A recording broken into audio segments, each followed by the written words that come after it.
Tuan punya masalah tidur sekarang apa? Okey. Sudah boleh tidur dekat 4 jam. Wah, alhamdulillah. 4 jam. Ustaz.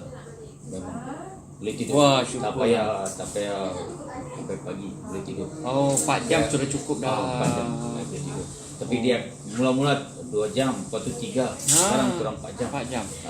Asal-asal dulu memang payah tidur. Kadang 1 jam saja Ustaz. Satu hari? 1 hari. Tak boleh tidur. Tak boleh tidur. Tidur turun.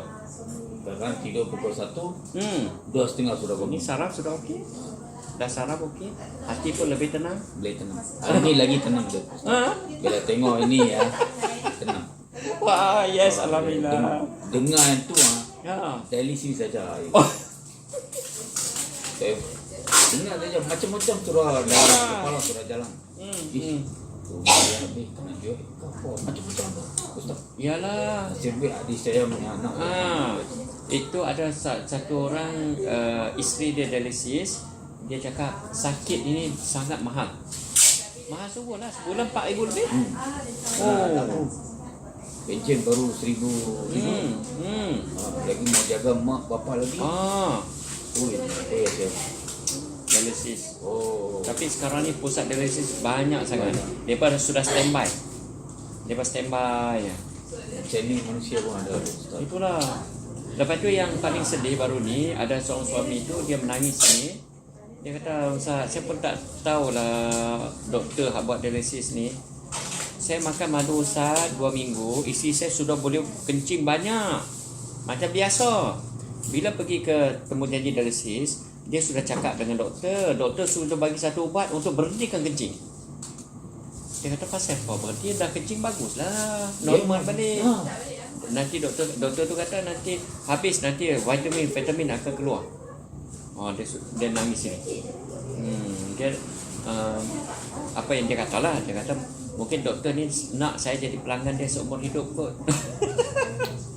Sepatutnya tak boleh macam tu kan. Orang dah sihat. Rezeki ni Allah yang bagi. Sekarang Ustaz doktor macam dulu. Yalah. Itu adik saya kata, macam mana doktor cakap you PDP? 60% lagi. 60% lagi you punya buah pina elok. Sekarang you punya problem, you punya saluran. Bladder ada problem. Bladder dia tak boleh keluar cuci. Ya. So bladder you bagilah minum air ke, Ya. buat ke. Ya. Ya, sila. Lepas tu dia bagi tahu lepas bulan 12 you datang balik, kita akan check tengok macam mana.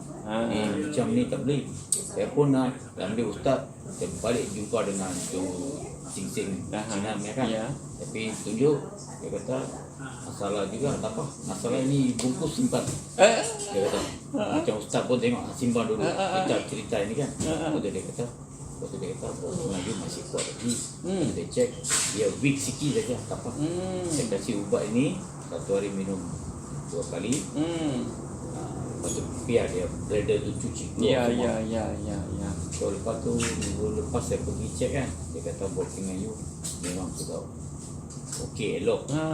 Bladder sekarang ubat tak payah minum 2 kali, minum sekali cukup. Ya. Lepas tu dia tanya, aku pun cakap okey lah, doktor cakap turut cakap dengan you, bladder you problem, ini problem, dia dah kasih ubat tak?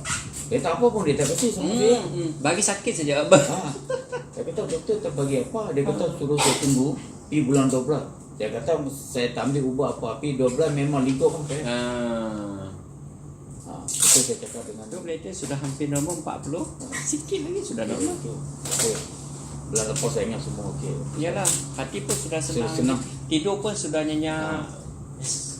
Dia tidur boleh 3 jam lah isi saya lagi.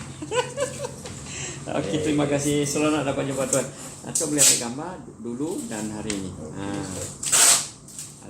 Hari ini.